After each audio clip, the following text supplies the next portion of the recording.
Oke, halo semuanya teman-teman. Jumpa lagi dengan Awan Chai di sini ya. Duta Pajak Abal-Abal, pelatih konsultan pajak kita yang pertama dan satu-satunya di Indonesia ya, teman-teman ya. Kita live Instagram setiap hari Senin ya, teman-teman ya, gratis jam 8 malam di channelnya Pajak Smart kita ini ya. Dan seperti biasa teman-teman, gue perlu disclaimer dahulu ya, bahwa semua yang gue sampaikan di video ini adalah pendapat pribadi gue 100% teman-teman ya. Ini bukanlah kajian akademis, tidak dapat dibuktikan kebenarannya juga ya, dan belum tentu juga sesuai dengan peraturan pajak yang berlaku ya. Jadi mohon koreksinya apabila ada yang salah gitu guys ya. Nah, walaupun gue seorang konsultan pajak resmi ya, tetapi isi video ini teman-teman adalah bukan saran profesional buat teman-teman semua ya. Nah, Anda semua tidak bisa dan tidak boleh menjadikan video gue ini sebagai satu-satunya pedoman bagi Anda ya untuk melaksanakan kewajiban perpajakan lu gitu ya. Karena kan masing-masing orang punya kasus pajak yang berbeda-beda gitu guys ya. Nah, mohon teman-teman konsultasikan dengan konsultan pajak Anda masing-masing ya, atau ke penyuluh di KPP apabila teman-teman masih mau bertanya yang lebih spesifik lagi tentang perpajakan Anda ya. Awan akan tersedia secara gratis ya dan langsung seperti biasa di live Instagram setiap hari Senin jam 8 malam. Oke. Kalau ada yang mau bertanya silahkan tuliskan di kolom komentar teman-teman ya. Nah, kita promo dulu nih teman-teman yang belum tahu, kita ada program membership ya. Membership ini bagi teman-teman yang perlu diskusi pajak maupun akunting langsung dengan gua, dapat bergabung di program membership kita ya. Nanti tinggal daftar di website www.pajaksmartvip.com ya. Digabung semua ya, pajaksmartvip.com.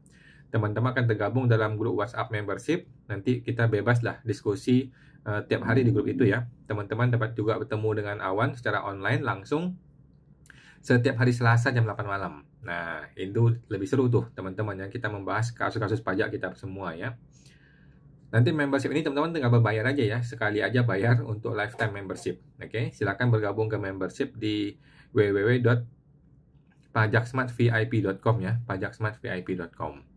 Oke, sebelum kita mulai diskusi ya, kalau ada pertanyaan silahkan dituliskan di kolom komentar teman-teman ya. Gue akan berusaha untuk sampaikan informasi terbaru dulu ya. Ada informasi terbaru nih, informasi terbaru yang masih hangat sekali ya. Hari ini baru terbit teman-teman ya. Nah, ini dia. Hari ini baru terbit mengenai PMK 37 tahun 2025 ya. Nah, baru banget hari ini baru terbit PMK 37 2025 mengenai PPh 22 ya, pemotongan PPh oleh marketplace kepada si penjual-penjual ya, seller ya. Jadi ini istilahnya pemungutan lah ya. Jadi marketplace yang tugasnya adalah membantu kita menyalurkan barang atau jasa dari seller kepada si buyer, sekarang ditambah satu tugas baru ya. Ada satu tugas baru kepada si marketplace ini, yaitu harus memungut PPh 22 dari para seller yang menjual barang di marketplace. Jadi PMK ini masih baru ya, masih fresh banget. Kita juga masih belum baca ya teman-teman. Tetapi ini sudah mulai dikasih clue-nya dikit-dikit ya. Satu persatu sudah dibuka oleh DDTC News ya. Jadi judulnya adalah PPh 22 Marketplace itu bisa jadi kredit pajak atau pelunasan PPh final. Oke. Jadi penyedia marketplace ini resmi ditunjuk sebagai pihak lain yang harus memungut PPh pasal 22 atas peredaran bruto yang diterima pedagang dalam negeri ya, yang berdagang melalui marketplace. Kita ulang nih, memungut PPh 22 atas peredaran bruto yang diterima pedagang dalam negeri yang berdagang melalui marketplace. PPh 22 itu wajib dipungut 0,5% ya dari peredaran bruto yang diterima atau diperoleh pedagang dalam negeri yang tercantum dalam dokumen tagihannya, tidak termasuk PPN dan PPNBM. Bagi WP yang menghitung dan membayar PPh sesuai dengan ketentuan umum, PPh pasal 22 yang dipungut penyedia marketplace itu diperlakukan sebagai kredit pajak tahun berjalan. Jadi seperti PPh 22 biasa. Nah, dapat diperhitungkan sebagai pembayaran PPh dalam tahun berjalan bagi pedagang dalam negeri. Tetapi bagaimana bagi pedagang yang menggunakan PPh final? Nah, ini dia. Jadi bagi wajib pajak yang menggunakan PPh final, maka PPh 22 ini yang sudah dipungut oleh marketplace itu diperlakukan sebagai bagian dari pelunasan PPh final ya. Luar biasa ya. Semakin kacau nggak apa-apa ya. Semakin pusing, semakin ribut tidak masalah ya. Yang penting pajaknya nambah terus ya. Yang penting penerimaan negara tambah terus ya. Ini adalah membolak-balikkan logika hukum pajak, tapi nggak apa-apa ya. Ini supaya konsultan pajak semakin kaya ya, seperti gue ini.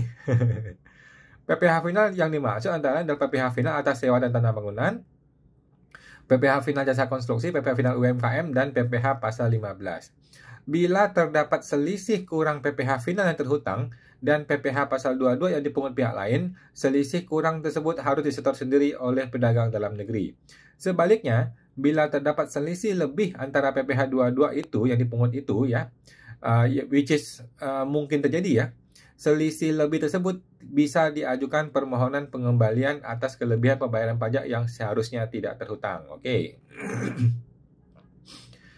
Sebagai informasi, ini adalah PMK 37 ya, tahun 2025 yang baru terbit tanggal 11 Juni. Oh, 11 Juni. Sudah 1 bulan yang lalu ya. 1 bulan yang lalu, sekarang tanggal 14 Juli baru disosialisasikan ya. Memang gila juga nih Menteri Keuangan kita ya.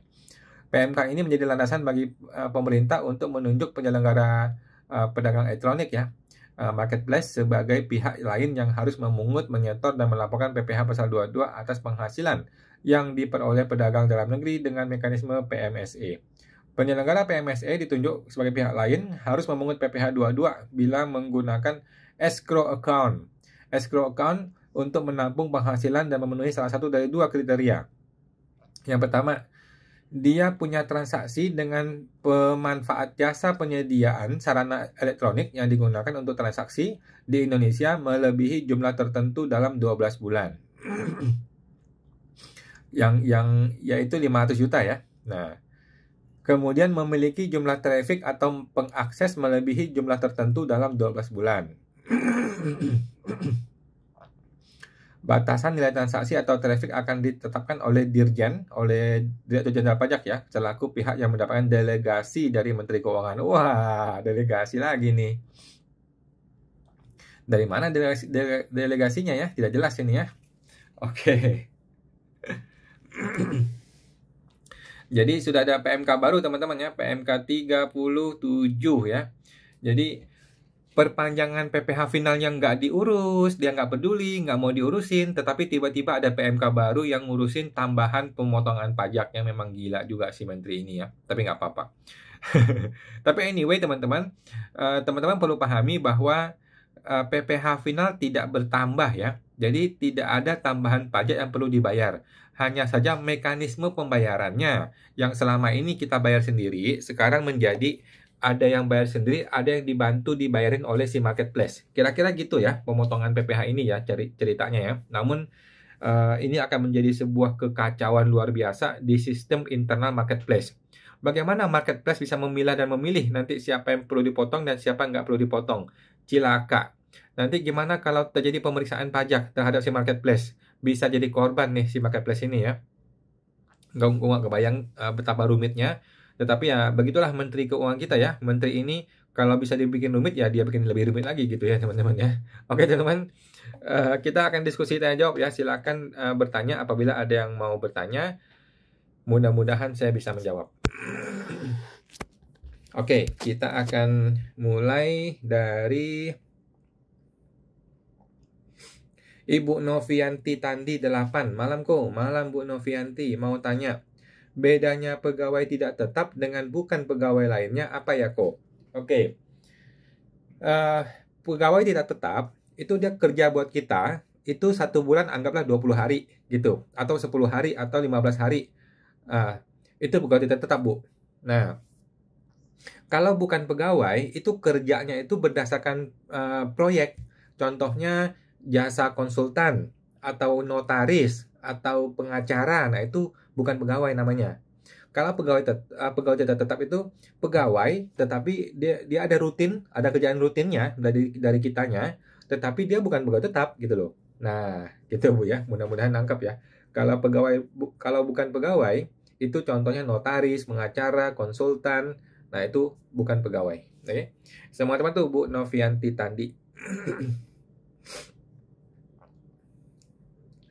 Lanjut, ada Ibu Erina Risyadiani. Malam kok mau tanya, kalau saya jual baju dan tas, dua-duanya masing-masing masuk stok. Lalu saya jual baju dapat free tas. Lalu untuk pembuatan faktur pajak, apakah boleh tasnya saya tulis 0 di nominalnya? Jadi setahu saya begini Bu ya, setahu saya begini. Ibu tetap tulis nilai tasnya anggaplah 100.000 gitu ya. Tetapi Ibu bikin diskon. Ibu bikin diskon senilai 100.000 juga. Nah, kira-kira gitu Bu cara mainnya. Sepemahaman saya begitu ya. Jadi si tasnya itu tetap dibukain faktur pajak normal, tetapi dibikin diskon dan diskonnya itu adalah senilai harga barangnya. Kira-kira gitu. Coba Ibu perhatikan, kita beli barang di Indomaret atau Alfamart gitu ya. Ketika kita beli barang 10 dapat gratis 1, coba Ibu minta printkan itunya, invoice-nya. Nah, sepertinya begitu caranya. Dia tetap buka nilai harga normal, tetapi ada diskon senilai barang yang sama. Nah, kira-kira begitu Bu, sepemahaman saya ya. Oke. Sama teman tuh Bu Erina Risyadiani. Ibu Dinda Hampergift. Malam Bu Dinda. Jika kita disposal aset mobil perusahaan dengan cara dijual, nilai bukunya sudah 0. Untuk PPN-nya kita pilih kode 090. Untuk tarif kita pilih tarif 12% atau 11%. Tarifnya itu selalu 12% Bu ya. PPN itu sejak 1 Januari 2025 selalu 12%. Nah, DPP-nya yang berubah ya. DPP-nya yang diubah gitu loh. Setahu saya begitu Bu.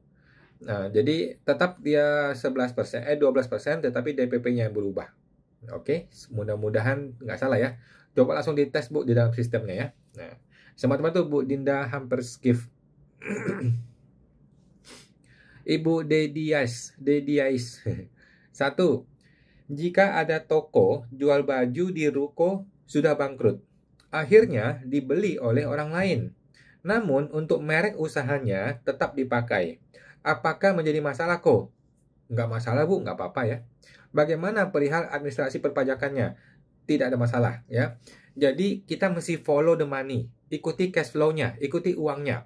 Kalau kita tidak dapat uang sama sekali, ya udah nggak ada masalah, nggak ada pajaknya gitu. Tetapi kalau kita dapat uang, mungkin dari royalti atau dari penggunaan hak merek gitu ya, maka penghasilan itu mesti hitung pajaknya gitu Bu. Mudah-mudahan cocok ya. Jadi lihat cash flow-nya Bu, cek ke cash flow-nya, uangnya. Oke, teman-teman tuh Bu Dedias. Ibu Amelia Ayep. Malam Bu Amel. Ingin tanya, pembuatan faktur pajak uang muka dan pelunasan sudahkah bisa dilakukan di Kortex ya? Terima kasih. Coba dites langsung Bu ya. Ada yang bilang bisa, ada yang bilang nggak bisa. Jadi coba aja langsung. Karena beberapa orang masih kesulitan, tetapi beberapa orang bilang sudah bisa kok, sudah normal gitu ya. Jadi coba dites aja Bu, karena ini Kortex ini kacau balau nih.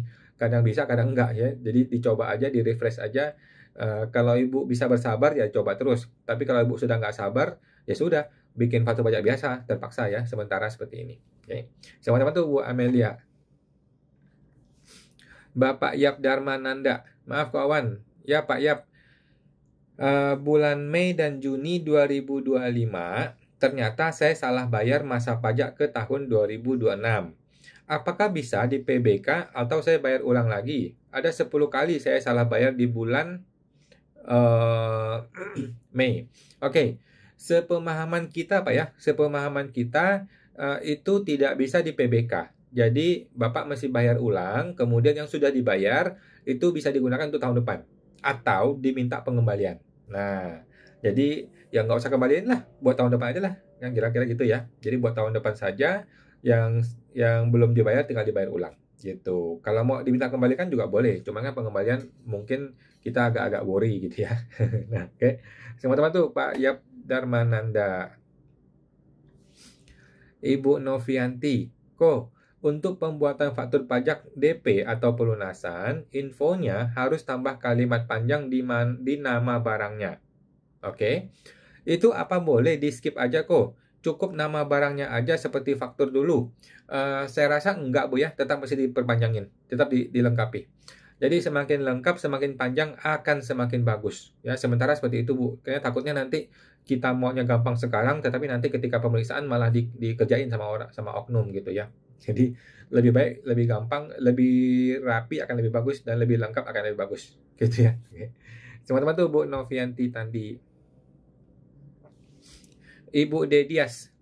Dan nomor 2 nih ya, dan untuk urusan NIB dan lain-lainnya bagaimana kok?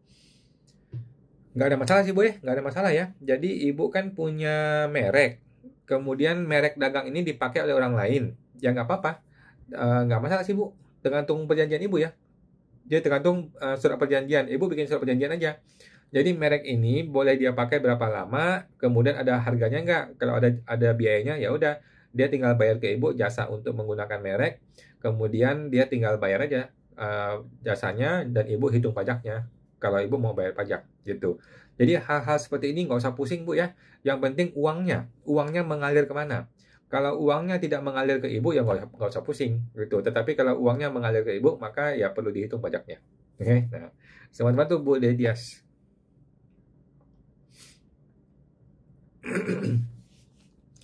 Ibu Novianti Tandi, benar ya pembuatan faktur sekarang paling lama tanggal 20 bukan tanggal 15 lagi. Benar Bu ya, benar ya. Sejak masa Juni lah ya, sudah di batas upload menjadi tanggal 20 bukan tanggal 15 lagi. Oke. Semua teman tuh Pak Ibu Novianti. Ibu Dedias, kalau perusahaan saya sudah kena 0,5%. Terus dia juga buka di e-commerce. Bagaimana pembayaran pajaknya juga Oke. Sedangkan selama ini omsetnya e-commerce sudah digabung. Oke, jadi gini. Mulai ke depan kita mesti menghitung dulu dan menunda pembayaran dahulu. Kita tunggu bukti potong dari marketplace. Oke. Jadi dari marketplace akan ada bukti potong. Nah, kita cukup bayar kekurangannya saja. Begitu Bu ya. Nah, memang ini semakin sulit dan semakin ribet, nggak apa-apa ya, supaya orang-orang kayak saya semakin kaya ya. Jadi nggak apa-apa Bu ya. Jadi kita mesti menunda pembayaran dahulu karena kita mesti tunggu bukti potong dari si marketplace. Kalau marketplace memotong, ya udah kita tinggal bayar yang belum dipotong atau kita tinggal bayar yang masih kurang aja atau kita tinggal bayar yang kita jual di luar yang tidak di marketplace. Kira-kira gitu ya. Nah, tetapi untuk penjualan di marketplace yang mainstream seperti Tokopedia, Shopee itu selayaknya sudah dipotong. Jadi untuk bagian porsi penjualan di marketplace itu kita udah nggak usah ganggu gugat karena itu akan dipotong dan akan ada bukti potongnya. Kira-kira gitu. Oke Bu ya, kita mesti menambah ekstra perhitungan ulang lagi. Memang seperti itu ya negara kita ini. Oke, teman-teman tuh Bu Dedias. Bapak Serba Suka 123. Mau tanya apakah sudah ada video YouTube tentang cara lapor SPT tahunan OP dan Badan 2025? Kalau belum. 2024 masih lama Pak, masih tahun depan Pak ya. Santai aja. Kalaupun orang bikin sekarang, nanti tahun depan udah berubah lagi modelnya. Jadi santai aja. Masih belum sih. Kalau saya sih belum ya. Tetapi kalau teman-teman yang lain mungkin coba cek aja Pak ke YouTube ya. Seharusnya mungkin sudah ada ya yang mulai spill gitu lah ya. Teman-teman tuh Pak Serba Suka. Bapak Ibu Dedias, apakah dikenakan pajak double Jawabannya tidak ya. Tidak akan kena pajak double. Jadi yang penjualan kita yang di marketplace itu tidak usah kita hitung ketika kita mau bayar PPh. Karena itu akan dipotong atau akan dipungut oleh si marketplace. Kira-kira gitu. Oke. Teman-teman tuh Bu Dedias. Ibu Erina Risyadiani mau tanya satu lagi Kalau kode barang di faktur pajak tidak ketemu, yang sesuai, apakah boleh pilih yang paling mendekati saja? Jawabannya boleh Bu, boleh ya. Silakan memilih kode barang yang paling mendekati saja. Tidak harus yang sama persis sesuai barang kita. Kan DJP juga belum tentu tahu barang kita itu spesifik apa gitu ya. Jadi tinggal mencari yang paling mendekati saja. Oke. Teman-teman tuh Bu Eriana Risyadiani. Ibu Novianti Tandi, minggu lalu saya sudah bayar dan lapor. Tapi sampai sekarang SPT-nya masih nyangkut di konsep. Mau ku hapus atau batal nggak bisa Solusi gimana? Solusinya adalah menunggu. Jadi biarin aja Bu, nggak usah pusing ya. Kita move on saja. Kalau sudah bayar, maka nanti pasti akan terlapor. Jadi move on saja, kerjain hal yang lain, nggak usah pusing lagi. Ya, nanti pelan-pelan di refresh, nanti akan bisa akan terlapor. Kira-kira gitu ya. Nah, teman-teman tuh Bu Novianti Tandi. Bapak Rudi Wu, izin tanya WP orang pribadi. Kalau ada yang ngekos di rumahnya, sebulan harganya 700.000. 1. Per bulan bayar pajaknya berapa? Kalau ada yang ngekos di rumahnya, sebulan 700.000. Per bulan bayar pajaknya berapa? Bayar pajaknya 0,5% Pak ya. 0,5% setelah melewati 500 juta. Oke, jadi omset 500 juta tidak usah bayar pajak. Setelah 500 juta itu bayar 0,5%. Oke. Yang kedua, bayar pajaknya per tahun atau per bulan? Bayarnya per bulan Pak ya, per bulan, tetapi setelah melewati omset 500 juta. Nah, setelah 500 juta, dia baru bayar pajak. Kalau dia belum 500 juta, dia tidak usah bayar pajak. Gitu ya. Nah, mengenai pajak daerah yang 10% itu mungkin dia nggak kena ya. Karena dia masih sangat kecil sekali kos-kosan ini ya. Oke. Nah, teman-teman tuh Pak Rudi Bu. Bapak serba suka. Mau tanya kok, kalau NPWP orang pribadi yang selama ini setor final UMKM NPWP-nya 001. Jadi, sekarang kalau di Cortex tidak bisa setor dengan NPWP 001, gimana solusinya? Oke. Gabung ke Induk aja Pak. Gabung ke Induk aja ya. Sementara ini 001 kayaknya udah nggak bisa. Jadi kembali ke 000 aja ke Induk. Oke, ke NPWP Induk aja bayarnya. Yang penting kan sudah terbayar. Oke. Nah. Teman-teman tuh Pak Serba Suka 123. Ibu Lisa Mona 1183. Malam kok mau tanya. Cortex EbuPort PPH 21 cara cetaknya masih belum bisa. Sudah cek di DJP online juga nggak bisa kok. Gimana ini? Sudah 7 bulan bukti potong belum bisa di-download. Terima kasih. Oke, jadi gini Bu. Bukti potong bulanan untuk tahun 2025 memang sudah tidak perlu dicetak dan tidak bisa dicetak. Oke. Jadi bukti potong pegawai tetap untuk PPH 21 bulanan itu memang sudah tidak bisa dicetak dan tidak perlu dicetak. Toh nggak perlu anyway kan? Jadi bukti potong pegawai tetap itu nanti nunggu A1 aja. Nunggu A1 di bulan Desember atau Januari nanti. Gitu. Memang sudah tidak perlu dan tidak bisa mendownload bukti potong PPH 21 bulanan ya untuk pegawai tetap. Memang nggak perlu kok dia. Buat apa kan? Jadi tinggal nunggu aja nanti ketika tahunan di A1-nya aja. Oke. Teman-teman tuh Bu Lisa Mona. Ibu One of Sophia. Kok kalau badan usaha ikut turnamen olahraga padel dan bayar biaya pendaftaran itu ada pajaknya nggak ya kok? Jadi potong aja Pak, potong aja PPH 23 2% beres ya. Jadi potong PPH 23 senilai 2% kepada panitia penyelenggara, itu satu ya. Kemudian apakah biaya ini boleh dibiayakan? Jawabannya boleh karena ini untuk si pegawai gitu kan. Tetapi kan olahraga itu ada maksimalnya ya. Kalau nggak salah 2 juta per orang. Kalau nggak salah ya. Coba dicek lagi ya. Jadi intinya ini boleh dibiayakan tetapi perlu potong PPH. Ya PPH 23 sebesar 2% lah jasa gitu ya kepada si penyelenggara olahraga. Kalau dia nggak mau dipotong ya udah di close up. Kira-kira gitu. Oke. Teman-teman tuh Pak Ibu One of Sophia.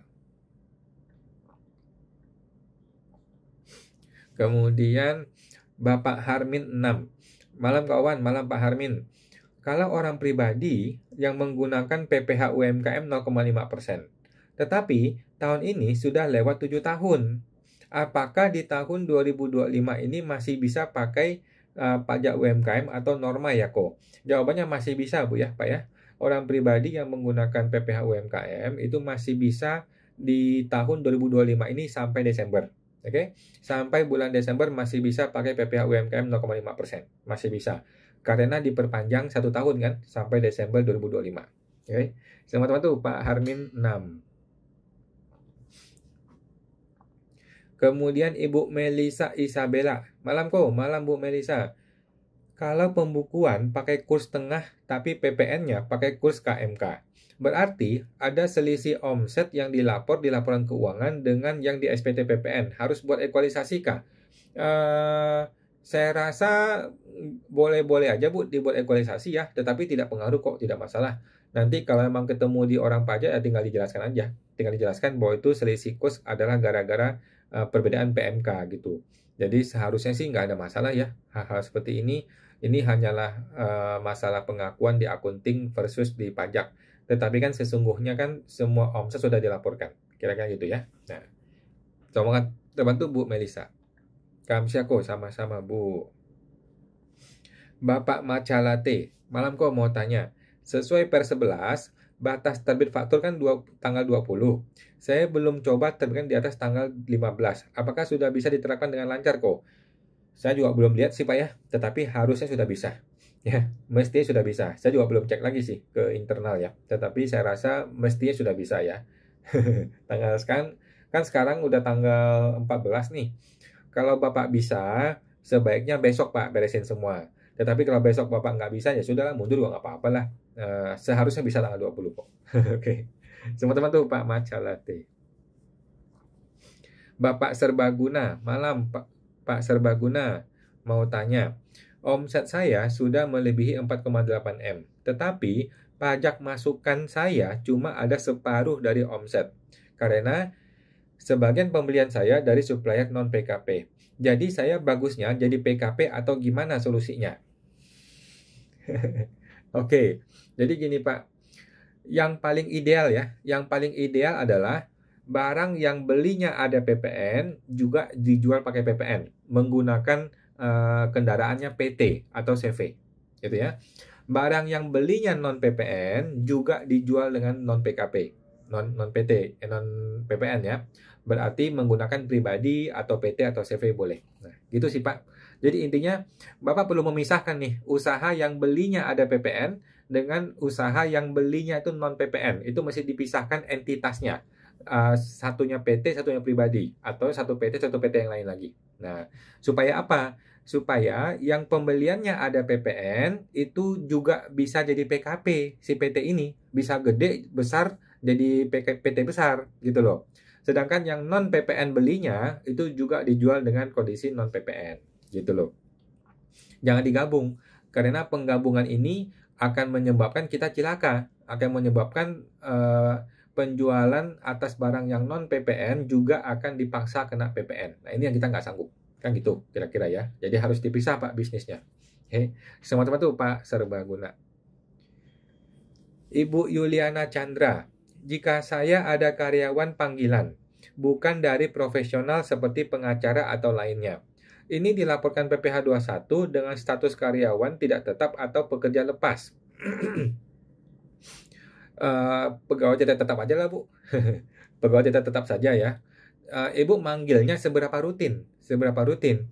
Kalau cukup rutin, ada jam kerjanya gitu ya, sebulan bisa berapa puluh hari gitu, itu maka pegawai tidak tetap ya, pegawai tidak tetap. Atau pegawai lepas juga sama aja sih intinya. Intinya dia kategorinya kategori pegawai tidak tetap gitu loh. Kalau yang sifatnya bukan pegawai itu cenderung profesional ya, cenderung profesional, pengacara dan sebagainya. Gitu sih. Tetapi kalau Ibu mau paksakan sebagai bukan pegawai juga boleh-boleh saja sebenarnya. Gitu sih. Jadi agak bebas sebenarnya itu sih Bu. Nah, teman-teman tuh Bu Juliana Chandra. Bapak Papausnek, Pak Awan, kalau orang pribadi buka usaha restoran, omsetnya masih di bawah 4,8 M. Kena PPh final UMKM kan ya Pak? Jawabannya iya. Adakah batas tidak kena pajak 500 juta? Jawabannya bisa kalau orang pribadi ya. Kalau pakai PTP tidak ada batas 500 juta ya Pak? Betul Pak, sudah betul ya. Bapak sudah betul ya. Kalau orang pribadi ada batasan 500 juta, kalau PT atau PTP atau CV itu tidak ada batasan 500 juta. Betul Pak, yang penting omsetnya masih di bawah 4,8 M. Restoran termasuk. Oke. Thank you Pak Project, semoga terbantu. Bapak Serba Suka 123, mau tanya lagi kok. Untuk lapor SPT tahunan 2025 di Cortex, apakah wajib lampirkan buku besar ya? Itu nanti saja Pak, masih lama Pak, masih bulan April tahun depan. Jadi santai aja Pak ya. Intinya adalah wajib ataupun tidak wajib, Bapak tetap wajib bikin buku besar. Gitu kan ya. Jadi terlepas dari Cortex itu membutuhkan buku besar ataupun tidak butuh buku besar, kita nih tetap wajib punya buku besar. Jadi nggak ada hubungan, nggak ada masalah gitu loh. Jadi nggak usah pusing dan tidak usah bertanya-tanya apakah SPT tahunan nanti butuh buku besar apa enggak ya. Nah, dia butuh ataupun nggak butuh, nggak ada hubungan. Kita tetap wajib membuat buku besar. Gitu ya. Nah, semua teman tuh Pak Serba Suka 123. Bapak Papausnek, Berarti lebih menguntungkan pakai orang pribadi saja, Pak. Tadi mengenai apa ya, Pak Pausnek ya? Yang ini ya, yang restoran ya. Restoran, nah restoran kalau kecil-kecilan itu orang pribadi Pak, nggak apa-apa. Tetapi kalau restoran sudah omsetnya sudah miliaran atau modal awalnya aja sudah miliaran, menurut saya pakai PT. Mending bikin PT atau CV gitu ya. Karena dari awal kita mau betul, mau rapi dari awal gitu Pak. Nah, cuman kalau Bapak kerepotan ya udah orang pribadi nggak apa-apa lah orang pribadi. Ya. Cuman kalau omset besar nanti malah ngerepotin diri sendiri nanti kalau orang pribadi ya karena kalau omset besar kan tetap suatu hari masih pembukuan. Nah, kalau begitu kan dari awal sudah kita pembukuan. Dari awal sudah rapi, itu lebih tepat gitu ya. Nah, thank you Pak Paus, semoga terbantu. Ibu Novianti Tandi, kok apakah semua jasa dipotong PPh meskipun hanya jasa cuci AC? Jawabannya iya. Semua jasa harus dipotong PPh, ya, termasuk cuci AC. Jika iya wajib, bagaimana jika pihak cuci AC-nya keberatan memberikan data NIK-nya kok? Oke. Jadi yang pertama adalah ganti orang lain. Memang cuma dia tukang cuci AC di dunia ini, gitu ya. Carilah tukang cuci AC yang resmi, yang bersedia membayar pajak, yang bersedia kasih KTP ataupun NPWP. Ada banyak Bu, ada banyak sekali ya. Cuman kan biasanya lebih mahal, kan kira-kira gitu kan. Nah, cara kedua adalah ibu nggak usah potong, tetapi nanti akan ditemukan di pemeriksaan dan harus dibayar pajaknya melalui pemeriksaan plus denda sanksi bunga. Kira-kira gitu ya Bu. Oke, jadi mesti cek dulu nih. Ada teman yang lain nggak yang bisa kasih nick gitu ya. Saya rasa banyak kok tukang AC yang bersedia kasih KTP-nya, terutama yang sudah resmi ya, sudah berbentuk PT gitu, pasti mau gitu ya. Tetapi mungkin lebih mahal gitu ya. Semua teman tuh Bu Novianti. Ibu Alyang, Bapak Alyang, malam Pak Alyang. Untuk transfer properti dari nama paman atau tante kepada keponakan, ini sebagai warisan kah? Jawabannya bukan ya. Kalau warisan itu adalah orang yang meninggal, itu namanya warisan. Kalau orang masih hidup, itu namanya hibah. Nah, apa saja pajak yang harus dibayar? Terima kasih kok. Oke. Jadi gini Pak, dari paman tante kepada keponakan itu haram ya kalau kasih hibah. Karena akan kena penghasilan biasa yang pajak orang pribadi progresif. Yang bisa 5, 15, 25, 30%. Nah, itu jadi agak berat gitu Pak ya. Nah, kalau warisan boleh. Kalau warisan dari paman kepada keponakan itu boleh. Tetapi syaratnya masih meninggal dulu. Jadi dia masih bikin surat wasiat aja. Bikin surat wasiat ya. Kalau saya meninggal, maka ruko ini atau properti ini dikasih kepada keponakan namanya ini gitu ya. Nanti surat wasiat itu akan direalisasikan ketika dia meninggal gitu. Nah, kalau warisan itu tidak kena pajak walaupun kepada keponakan. Tetapi kalau hibah, kalau orang yang masih hidup langsung dibalik nama, hibah itu akan kena PPh orang pribadi progresif yang normal saja. Oke. Semua teman tuh Pak Alyang. Ibu Dedias, kok di sistem Cortex ya, di sistem Cortexnya bagaimana? Apakah hanya hapus data alamat toko rukonya saja? Tadi mengenai apa nih Bu ya? Bu Dedias. Bu Dedias tadi mengenai apa ya? Lupa saya Bu. Mengenai apa nih Bu tadi? Lupa saya. Nggak apa-apa sih Bu, di Cortex mah biarin aja Bu. Menurut saya sih di Cortex biarin aja sih. Nggak terlalu masalah sih Bu. Mengenai data alamat toko ya. Boleh kalau mau dihapus. Kalau mau ya, tapi nggak masalah sih menurut saya. Boleh sih dihapus Bu. Karena ruko itu sudah diganti orang lain ya. Karena ruko itu kan sudah dipakai untuk toko orang lain ya. Ya oke lah, dihapus aja Bu. Nggak masalah sih. Oke, thank you Bu Dedia. Semoga terbantu. Bapak Yap Darmananda. Malam Pak Yap. Bulan Mei dan Juni ternyata saya salah bayar ke 2026. Oh tadi sudah ya. Nah, bayar ulang Pak. Jadi solusinya adalah bayar ulang untuk 2025. Kemudian yang 2026 itu nanti dipakai untuk tahun depan aja. Untuk tahun depan. Nah, ya kalau nggak mau dipakai buat tahun depan, boleh diminta pengembalian. Gitu. Apakah pengembalian akan diperiksa? Rasa-rasanya sih tidak ya. Tetapi bukan berarti bebas pemeriksaan. Gitu sih. Lebih aman sih buat tahun depan aja lah. Santai aja. Oke, nabung gitu kan. Teman-teman tuh Pak Yap Darmananda. Bapak Yap, kena denda nggak kok? Kalau yang 2025 terlambat kena denda Pak. Ya, 2025 kan bulan Mei sudah lewat nih, maka kena denda. Untuk yang bulan Juni kan sekarang masih keburu nih, besok nih, ya belum belum kena denda ya. Nah, tetapi kalau yang bulan Mei sudah kena denda. Ya tidak besar lah dendanya, cuma 1% lah kira-kira gitu. Oke. Teman-teman tuh Pak Yap Darmananda. Bapak Dedias, Ibu Dedias. Apakah nanti jadi masalah orang pajak kok? Saya rasa enggak, Bu, enggak. Nanti di sistem Cortex-nya dicatat di Cortex si pembeli baru. Iya, betul ya, betul di si pembeli baru. Jadi Ibu nggak usah terlalu worry ya. Ibu nggak usah terlalu worry, nggak usah terlalu khawatir. Intinya adalah uangnya. Lihat uangnya. Uangnya mengalir kemana? Kalau uangnya tidak mengalir ke kita, nggak usah khawatir. Gitu ya. Karena pajak penghasilan itu dikenakan kepada orang yang mendapatkan penghasilan secara nyata dan real gitu ya. Bukan gara-gara namanya dipakai, bukan gara-gara mereknya dipakai, enggak gitu. Jadi lihat uangnya. Kalau uangnya kita nggak dapat, maka nggak usah terlalu khawatir. Nggak masalah. Nah, teman-teman tuh Bu Dedias. Bapak Yap Darmananda. Kena denda nggak yang bulan Mei 2025? Dibayar sekarang bulan Juli kok. Kenapa ya? Bisa kena denda yang untuk bulan Mei. Ya terpaksa. Gitu ya. Oke, thank you Pak Yap, semoga terbantu. Bapak Ibu ya, Ibu Zindri 074. Malam kawan, malam Bu Zindri. Izin mau tanya, jika orang pribadi masih memiliki utang atau cicilan dan kemudian dia mendirikan CV untuk usahanya, apakah boleh ya kok narik uang dengan bebas di CV-nya untuk bayar utang? Jawabannya tidak bisa ya. Kita ulang nih ya. Orang pribadi masih punya utang, kemudian dia bikin CV. Apakah boleh narik uang dengan bebas di CV-nya untuk bayar utang? Jawabannya tidak sebebas itu ya. Jadi gini, uang yang boleh ditarik dari CV adalah senilai laba ditahan. Nah, jadi harus terbentuk laba ditahan dahulu, baru boleh diambil uangnya, laba ditahannya, gitu ya. Kalau belum ada laba ditahan, ya tidak bisa ditarik, gitu. Walaupun uangnya ada di rekening CV, nggak bisa ditarik. Nah, kalau sudah ada laba ditahan, boleh dia tarik laba ditahan dalam bentuk prefer untuk dia mau pakai bayar hutang atau mau pakai buat apapun ya suka-suka dia aja, gitu ya. Nah, intinya adalah akuntingnya mesti rapi, mesti beres, mesti menghasilkan laba ditahan yang benar dulu. Nah, kira-kira gitu ya. Nah, sama teman tuh Pak Jindri, Ibu Jindri. Pak Yap, makasih kok sama-sama.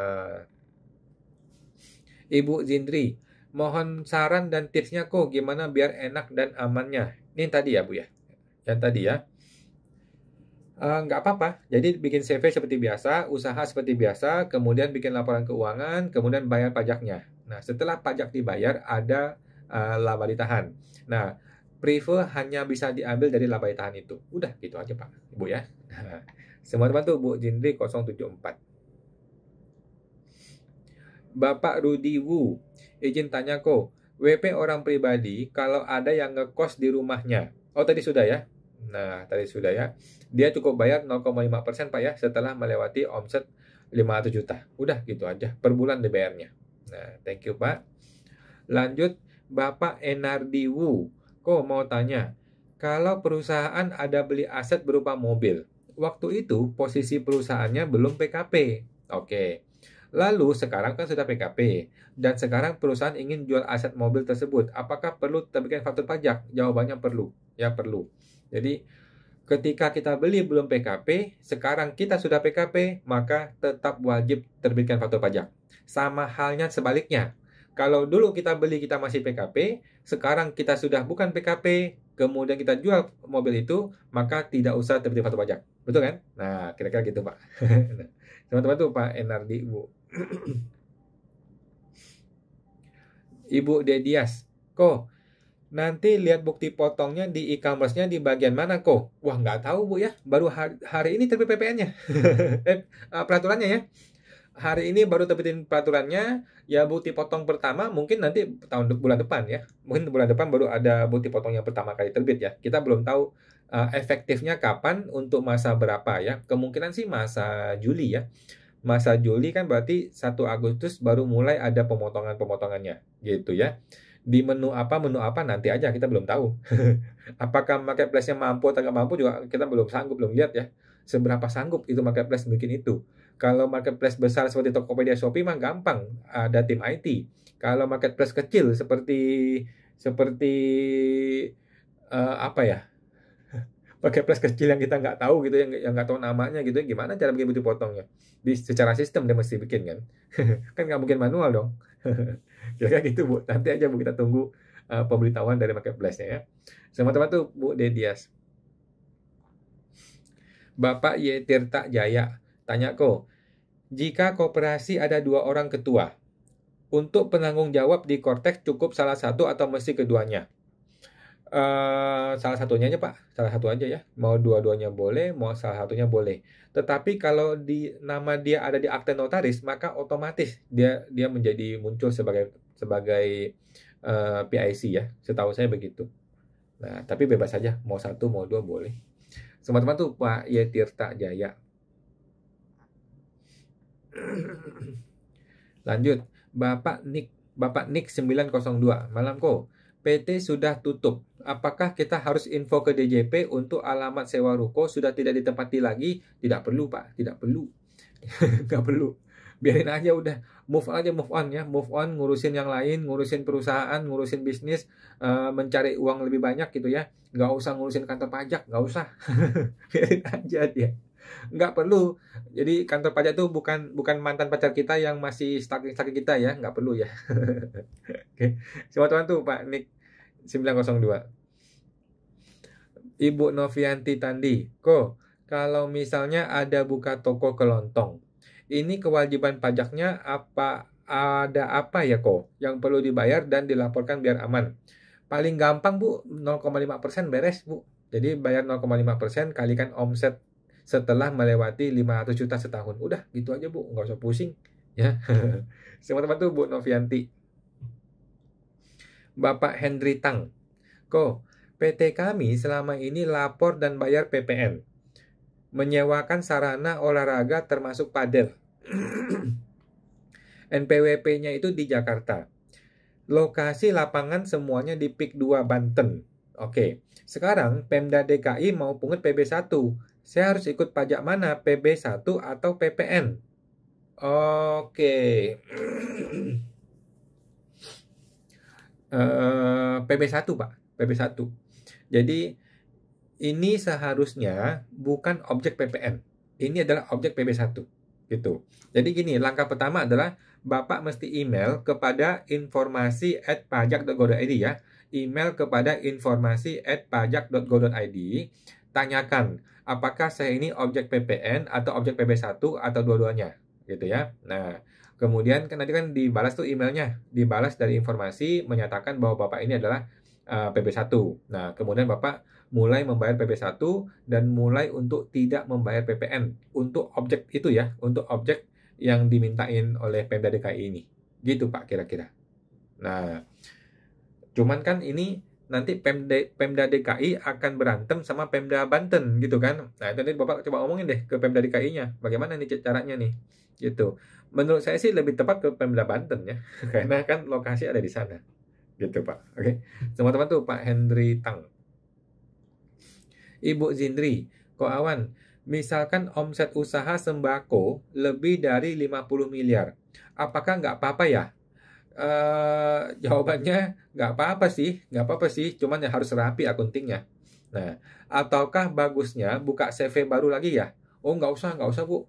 Jadi menurut saya Pak ya, Bu ya, teman-teman, cara-cara untuk membuat 2 CV, 3 PT, 5 PT itu udah nggak perlu ya.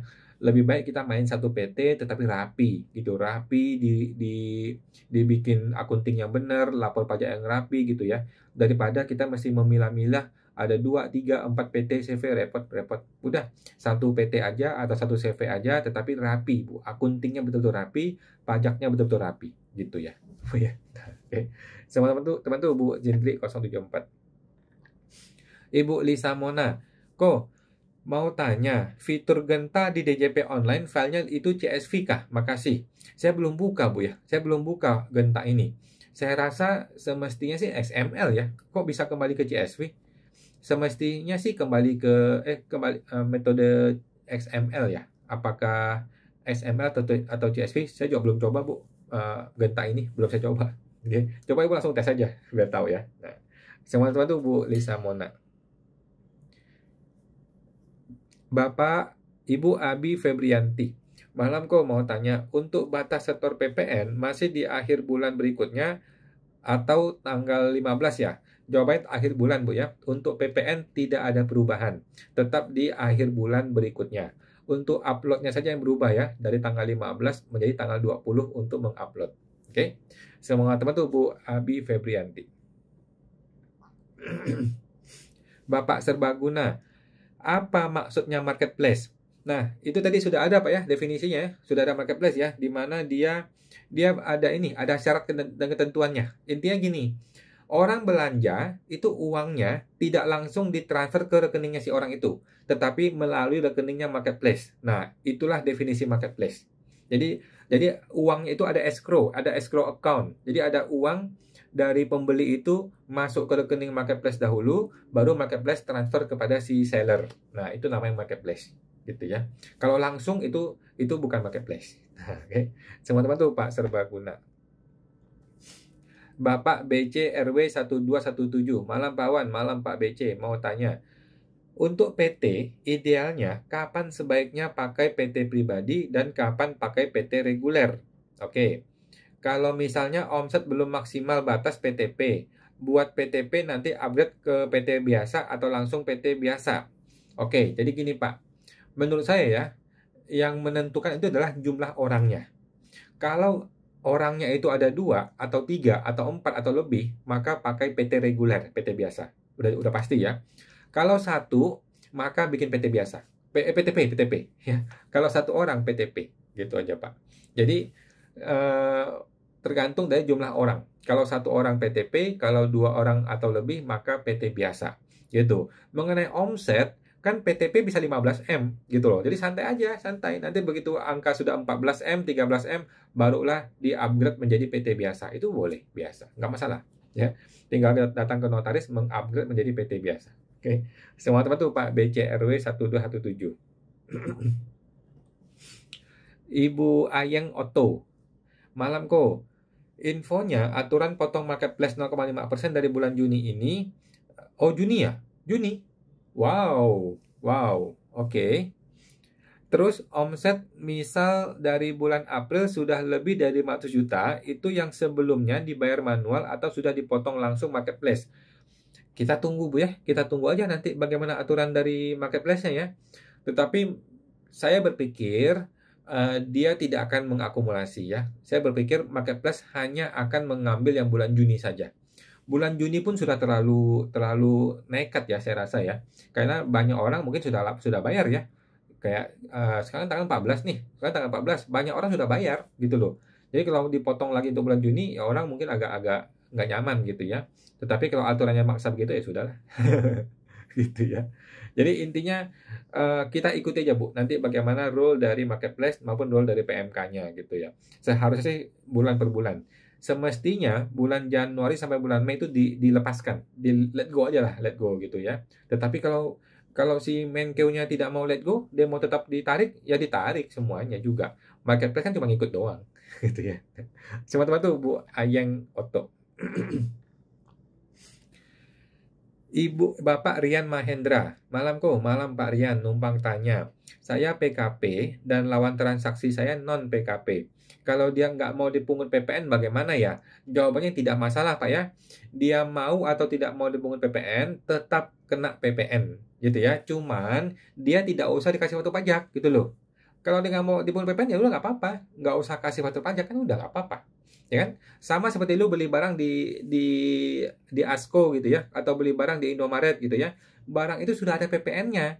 Walaupun kita mau atau tidak mau PPN, nggak ada hubungan, nggak masalah gitu ya.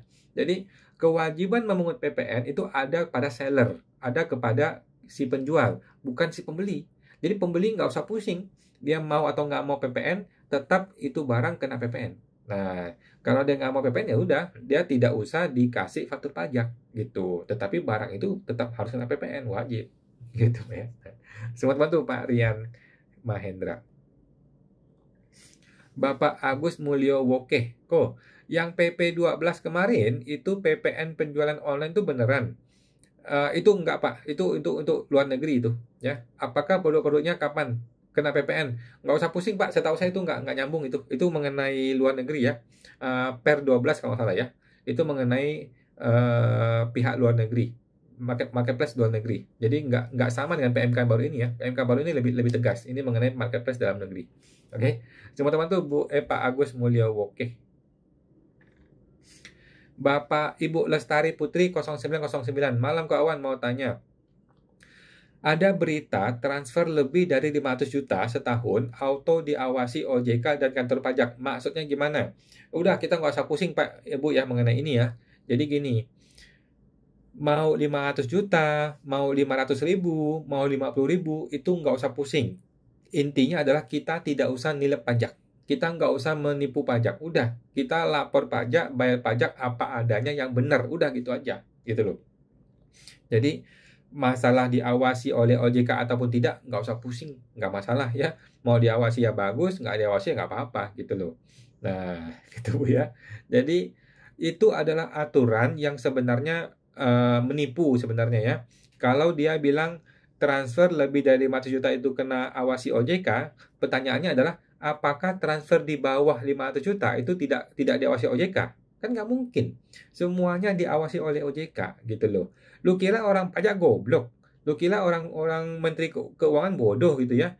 Kalau dia bilang 500 juta ke bawah tidak kena awas, tidak diawasi oleh OJK, ya semua orang akan pecah-pecah transaksi dong, akan pecah transaksi 100, 200 gitu kan. Nah, kan faktanya nggak begitu. Faktanya semuanya data keuangan kita itu sudah dikuasai oleh kantor pajak. Udah gitu aja kita punya mindset. Oke. Nah, teman-teman tuh Pak Ibu Lestari Putri 0909. Ibu Zindri 074. Kawan, jika menjual barang ke koperasi, pembeliannya kan lumayan. Tetapi saya tidak berani minta KTP atau nomor NIK-nya kok, karena yang punya anggota. Apakah amannya digunggung aja ya kok? Boleh Pak ya, boleh. Bapak tinggal menggunggung saja, tetapi kena denda 1% ya. Kena denda 1%. Gitu. Dan itu Bapak kenakan kepada si koperasinya aja, kepada si anggotanya itu. Gitu ya. Bilang aja Pak, ini demi untuk bayar pajak gitu. Kena denda saya kalau nggak ada identitas dari pembelinya. Kira-kira gitu ya. Teman-teman tuh Bu Jindri 074. Ibu Novianti Tandi 8. Kok, jika sudah lapor SPTKB terus 2 bulan lagi mau pembetulan, ternyata timbul kurang bayar lagi, apakah kena denda kok? Jawabannya kena Bu, kena ya. Jadi pembetulan SPT yang menyebabkan tambahan bayar itu kena denda ya, itu normal ya. Tetapi kalau cash jadi lebih bayar, apakah kena denda telat lapor atas pembetulan tersebut? Tidak ya. Jadi kalau jadinya LB, maka ibu tidak telat lapor, kan sudah lapor sebelumnya kan? Nah, jadi mengenai telat lapor itu mesti melihat kepada SPT normal, kan itu tidak telat lapor ya. Jadi aman kalau telat lapornya. Tetapi kalau terlambat bayar itu kena apabila ada tambahan bayar pajak, gitu ya. Nah, teman-teman tuh Bu Novianti Tandi. Ibu Novianti Tandi, kok jika karyawan ada pinjam uang, timbullah piutang, apakah boleh tanpa kena bunga? Jawabannya boleh ya, kasihan dong dikenain bunga gitu Pak Ibu ya. Yang tidak boleh bebas bunga itu adalah hutang pemegang saham. Kalau ada hutang pemegang saham, maka itu mesti dikenain bunga. Kira-kira gitu. Teman-teman tuh Bu Novianti Tandi. Lanjut. Bapak George Wiwaha, PBB tahun 2025. Kalau rumahnya murah dengan NJOP kecil, masih bisa dengan tarif 0,2%. Oke, ini cuma kasih tahu Pak ya. Oke, terima kasih kalau informasinya begitu Pak ya. Ini cuma menginformasikan kan? Oke, thank you Pak George Wiwaha. Oke, Bapak Fernando Kesuma, kok mau tanya, apakah bisa jadi konsultan pajak terdaftar di Sikop tanpa ikut asosiasi yang ditentukan DJP? Jawabannya tidak bisa. Tidak bisa, Pak ya. Tidak bisa ya. Ini dunia sudah apa istilahnya ya? sudah dikerangkeng oleh oknum-oknum, ya. Jadi nggak bisa, lu nggak akan bisa. Sama seperti lu tidak bisa menjadi advokat tanpa bergabung ke salah satu asosiasi advokat, kan begitu? Ya sama. Konsultan pajak pun sama ya. Kita harus tergabung ke dalam salah satu asosiasi konsultan. Itu sudah wajib. Semua teman tuh Pak Fernando Kesuma. Bapak Dan 9696, Pak Awan mau minta saran. Kalau kena pemeriksaan bukper, apa yang harus dilakukan sebaiknya? Yang mesti dilakukan adalah minta IDLP, minta informasi data laporan pengaduannya apa. Kalau ada, kita proses lebih lanjut, jalanin seperti biasa. Kalau tidak ada, maka kita boleh menggugat ke pengadilan pajak dan pengadilan negeri ya, karena ini ada diduga upaya untuk mencari-cari kesalahan wajib pajak, gitu ya. Ibaratnya orang mau dimulai penyelidikan terhadap laporan polisi gitu ya, tetapi nggak ada laporan polisinya, kan aneh gitu ya. Oke, semua teman tuh Pak Dan 9696. Ibu Novianti Tandi, kok jika kita mau bayar jasa A, tetapi si A ini titip pakai rekening si B, maka apakah yang dipotong PPh itu si A atau si B-nya kok? Jawabannya si A ya, si A ya. Jadi kita mesti melihat kondisi sebenarnya. Kalau kondisi sebenarnya adalah itu uangnya Mr. A, maka walaupun masuk ke Mr. B, tetap kita potongnya Mr. A, gitu ya. Cuman ke depannya kurang-kurangin yang begini. Ke depannya kasih tahu kepada Mr. A, kan yang beli lu, gue mau transfer ke lu gitu ya. Jangan sampai ke orang lain dong. Nanti kita berdua sama-sama kena masalah, gitu ya. Nah, oke. Sama teman tuh Bu Novianti Tandi. Ibu Lestari Putri 0909, malam kawan mau tanya. Ada berita transfer, tadi sudah ya. Tadi sudah ya. Nggak ada masalah Bu Lestari ya. Jadi mau 500 juta atau berapapun nggak ada masalah. Oke, lanjut Ibu Novianti. Makasih kok informasinya. Sama-sama. Ibu Aangrap. Apakah rekening pribadi direksi boleh digunakan transaksi untuk operasional perusahaan PT? Jawabannya boleh Bu ya, tetapi seluruhnya dikasih ke PT. Jadi di dalam rekening tersebut jangan ada lagi transaksi pribadi, jangan ada ya. Jadi berikan kepada PT dan biarkan seluruh transaksi di rekening tersebut adalah transaksinya PT ya. Nah, jadi rekening itu diserahkan kepada PT untuk urusan PT. Itu lebih aman. Nah, oke. Semua teman tuh Pak Ibu Aangrap. Ibu Aan Grab. Dan bagaimana jika ada pemeriksaan? Apakah akan dianggap penghasilan PT atau akan dianggap oleh penghasilan OP? Itu ya PT gitu Pak ya. Jadi ketika pemeriksaan, si PT ini harus mengambil tanggung jawab, mengatakan bahwa rekening tersebut adalah miliknya PT. Cuman namanya orang pribadi, karena kami butuh ATM-nya, kami butuh MyBCA-nya, kami butuh kemudahan sistem dalam rekening orang pribadi. Tetapi rekening itu adalah miliknya PT, sudah di jurnal di akuntingnya PT. Nah, itu lebih aman. Nah, oke, si orang pribadi ya tinggal bilang aja itu punya PT kok, dia sudah lapor gitu ya. Nah, semua tempat tuh Bu Aangrap. Bapak Fernando Kesuma, Koko ikut asosiasi apa? Saya saat ini nggak ada asosiasi Pak ya, karena saya sudah dipecat dari IKPI ya. Kan saya sudah dipecat oleh Ikatan Konsultan Pajak Indonesia dan saat ini belum bergabung ke asosiasi manapun ya, karena waktu saya ngelawan oknum pajak langsung dihantam ya melalui asosiasi, dipecat langsung. Gitu. Oke, thank you Pak Fernando. Oke. Bapak Bimo Wijaya, kok kalau kita nggak jadi PKP, padahal sudah di atas 4,8 M, akhirnya kena SP2DK. Ada trik nggak balasnya? Jadi gini, kita akan kena PPN yang namanya pedoman perhitungan pajak masukan ya, yang menggunakan 80%. Sehingga kita cukup bayar PPN itu 2,2% saja. Gitu Pak. Jadi ya sudahlah, itu memang mesti dibayar gitu ya. Jadi kena bayar PPN itu 2,2%. Ya sudah cukup oke ya, daripada kenanya 11% atau 12% kan. Oke. Teman-teman tuh Pak Bimo Wijaya. Bapak Jos Wiwaha tanya Pak, tarif PBB 2025 untuk rumah kecil berapa ya? Tarif PBB saya kurang tahu nih Pak, mohon maaf nih. Kalau PBB ini bukan wilayah saya ya. Kalau wilayah saya kan pajak biasa nih, PPh biasa. Kalau PBB saya kurang tahu juga Pak. Mohon maaf nih, mesti tanya langsung ke pajak daerah ya soalnya PBB ini. Oke. Teman-teman tuh Pak George Wiwaha. Ibu Lestari, makasih kok, sama-sama. Ibu Yunaidi Jun, Yuna Edijun. Kok sekarang yang lagi rame aturan baru marketplace jadi pemungut PPh 0,5%. Kalau sellernya sebagai PKP sudah biasa setor pajak online, SHOP-nya gimana? Jadi double dipotong PPh-nya. Oke, gampang Pak ya, gampang. Semua orang yang jual di marketplace itu tunda bayar. Ya, tunda dulu pembayaran untuk masa Julinya. Kan kalau masa Julinya sudah besok mesti bayar nih, ya udah bayar aja. Untuk masa Julinya itu jangan buru-buru dibayar. Tunggu pemberitahuan dari marketplace. Oke. Nanti kalau marketplace sudah jelas nih bagaimana metode pemotongannya, ya udah. Untuk bagian penjualan marketplace kita tidak usah bayar sendiri, tidak usah. Nah, itu nanti akan dipotong oleh marketplace. Untuk penjualan kita yang di tempat lain yang bukan marketplace, itulah yang kita bayar secara mandiri. Gitu, Bu ya. Pak ya.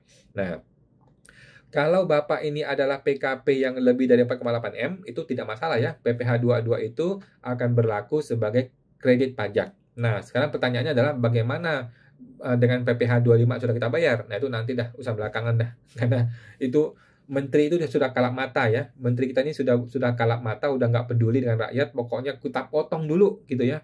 Kita potong dulu 0,5%, nanti urusan belakangan yang lain-lainnya. Begitu dah menteri kita saat ini ya. Oke. Teman-teman tuh Pak Yuna Edijun. Bapak El Khairul, donasi dari luar negeri untuk salah satu warga Indonesia. Bagaimana perlakuan pajaknya kok? Oke. Nah, sekarang gini, donasi ini apakah sumbangan gara-gara dia sakit atau apa gitu ya? Kalau ini sumbangan sehubungan mungkin dia seorang rohaniawan, seorang penceramah agama, maka itu adalah penghasilan yang tidak kena pajak. Karena itu bukan objek pajak ya, kalau sumbangan. Tetapi kalau ini nggak jelas nih donasinya apa gitu ya, kalau nggak jelas donasinya apa, ya sudah, itu akan kena pajak progresif seperti biasa. Gitu Pak ya. Oke, teman-teman tuh Pak El Khairul.